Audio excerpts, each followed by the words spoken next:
नमस्कार, जय महाराष्ट्र. मी किरण गुरव, मनसे रस्ते स्थापना रायगड जिल्हा संघटक.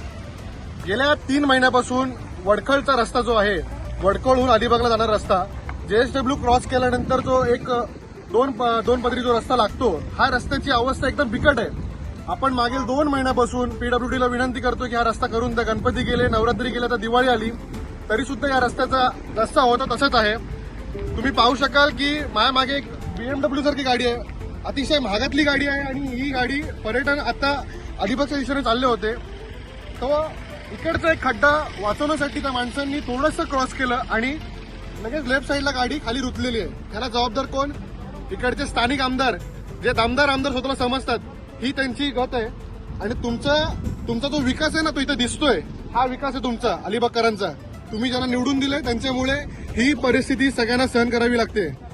तुम्ही बघाल, आतमध्ये महिला देखील आहेत, लहान मुलं देखील आहेत. इथे मागच्याच महिन्यामध्ये एका मुलाचा देखील ऍक्सिडेंट याच ठिकाणी झाला होता. किती जीव तुम्ही अजून घेणार? माझा प्रश्न आहे PWD अलिबागला आणि महाराष्ट्र शासनाला की तुम्ही रस्ते बघा. अजून ह्याच्यामध्ये मला बोलायचं वाटतं की हा रस्ता मुख्यपणे DCP, ACP, कलेक्टर, हे जेवढे रायगडमधले मोठे अधिकारी आहेत ते लोक हा रस्ता वापरतात.